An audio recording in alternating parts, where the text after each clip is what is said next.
नमस्कार दोस्तों, कैसे हैं आप सब। स्वागत है आप सभी का एक बार फिर से।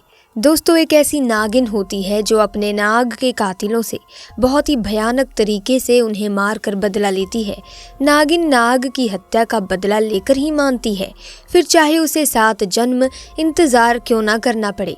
दोस्तों, कभी भी आपके घर या फिर खेत में सांप दिख जाता है तो आप क्या करते हैं? अधिकतर लोग तो सांप को देखकर डर जाते हैं, कुछ लोग तो सांप देखते ही मारने दौड़ते हैं, जबकि उन्हें नहीं पता होता कि जितना आप सांप से डरे हुए होते हैं उतना ही सांप भी आपसे डरा हुआ होता है। तो कभी भी सांप को मारने की गलती ना करें, क्योंकि दोस्तों कोई भी इंसान सांप को देखकर एकदम से पता नहीं लगा सकता कि वो सांप इच्छाधारी है या साधारण।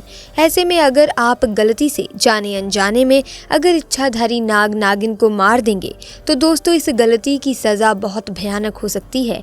ऐसे में तब क्या हुआ जब खेत में ट्रैक्टर से कटकर हुई नाग की मौत और फिर उसके बाद नागिन ने जो किया उसे देखकर लोगों के रोंगटे खड़े हो गए।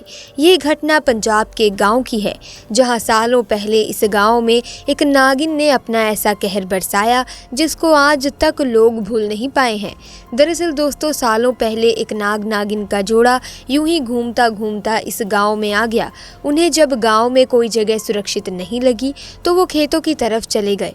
ऐसे में गांव का रहने वाला रघु नाम का एक व्यक्ति अपने खेत में ट्रैक्टर चलाकर खेत की जुताई कर रहा था।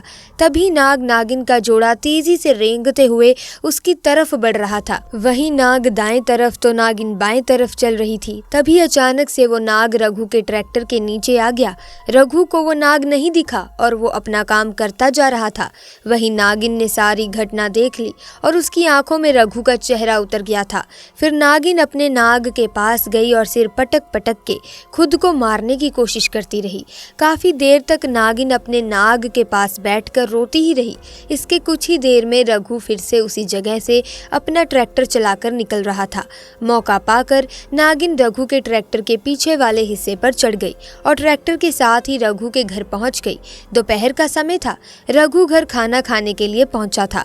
जैसे ही रघु ट्रैक्टर से नीचे उतरा तो नागिन उसके पैर को डस लेती है। इसके बाद रघु की पत्नी, बच्चे जोर जोर से चिल्लाने लगे। उनकी आवाज सुनकर सभी गांव वाले एकत्रित हो गए। वो नागिन रघु के पास फन फैलाकर बड़े ही गुस्से में अपने नाग का बदला लेने के लिए बैठ गई। वो किसी को भी रघु के पास जाने नहीं दे रही थी। अब रघु के शरीर में जहर पूरी तरह से फैल चुका था और रघु ने वहीं पर इस जहर के कारण दम तोड़ दिया। वहीं गांव वासियों ने नागिन को डंडे और नाग से जलाकर वहां से हटाने की तमाम कोशिशें की, लेकिन नागिन टस से मस नहीं हुई और रघु के पास ही बैठी रही। जब कोई उपाय काम नहीं आया तो गाँव के एक बुजुर्ग ने कहा कि यदि ये नागिन यहाँ से नहीं जा रही है तो इसको जलाकर गांव से दूर किसी सुनसान जगह पर दफन कर दो। गांव वालों ने इस बुजुर्ग की बात सुनकर वैसा ही किया। उस नागिन के आसपास लोगों ने पेट्रोल डालकर उस पर माचिस से आग लगा दी। देखते ही देखते वो नागिन उस आग में जलकर राख हो गई और फिर गांव वालों ने उस नागिन को डंडे से उठाकर गांव के सुनसान जगह पर जाकर उसको जमीन में गाड़ दिया। तब जाकर उन गांव वालों की जान बची और रघु के पास उसका परिवार गया। कुछ ही देर में रघु का भी अंतिम संस्कार किया गया। तब से लेकर आज तक उस नागिन का कहर हर किसी को याद है, क्योंकि उस नागिन को देखकर लग रहा था कि वो नागिन सभी की जान लेना चाहती है। लेकिन सही समय पर उस बुजुर्ग व्यक्ति की बात मानकर समझदारी दिखाई गई और कई लोगों की जान बचा ली गई।